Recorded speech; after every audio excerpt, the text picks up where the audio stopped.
Hello, Matt G for IYT here, and today we're looking at the full license mock examination number 1, version 1.6, and we've reached question 13, which reads: the process termed a Fast Fourier Transform A samples the signals picked up by the antenna and separates them out into signals in frequency order.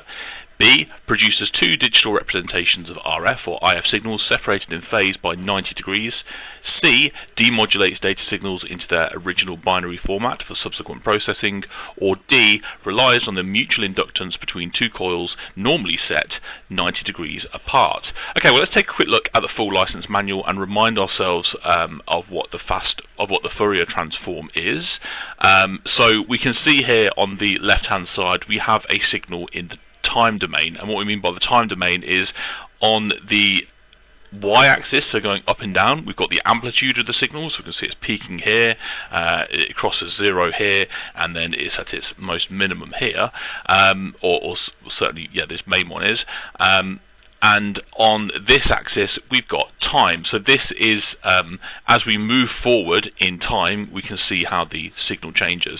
And the Fourier transform is a process which takes this time domain signal and converts it into representation which is in frequency domain. So what is frequency domain? Well, we've got it here on the right hand side, and we can see that this axis on this y-axis is amplitude, so we've got a millivolt scale here and a millivolt scale here. So they're both looking at levels of signals, but it's along the bottom, along the x-axis, that we see the difference. So here it is frequency instead of time. So we're not moving forward in time here, we're going up in frequency, and we can see that the amplitude of the 1000 Hertz signal, so this one here, is larger than the amplitude of the 2000 Hertz signal, which we can see here.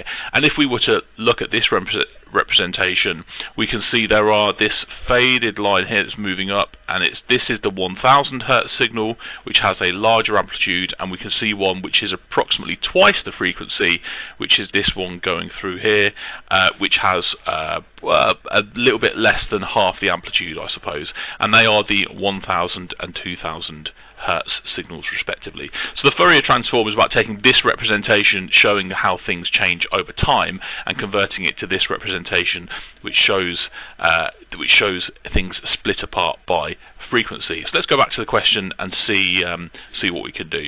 Well, samples the signals picked up by the antenna and separates out into signals in frequency order actually does seem to check out. So let's we'll circle that one for now. Produces two digital representations of RF.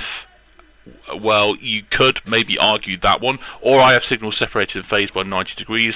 No, it's not really that. We can rule that one out. Demodulates data signals into their original binary format. No, we're not doing that. Although, you know, you are in. If you were doing this in code, for example, on a computer, you would get some kind of binary format of information out, and you could do some level of subsequent processing on it in order to do something with that information in the frequency domain. But that's really not what that's a bit of a stretch for this question. Or D relies on the mutual inductance between two coils. No, absolutely not. It is not the answer, which leaves us with answer A. Why don't we skip down to the answer key and see if we've got that? And there we go. For question 13, it is indeed answer A. So the Fourier transform, what we're looking for here is an answer that demonstrates that we understand it is about converting from the time domain into the frequency domain, which of course gives us answer A. Thank you very much. I'll see you for the next one.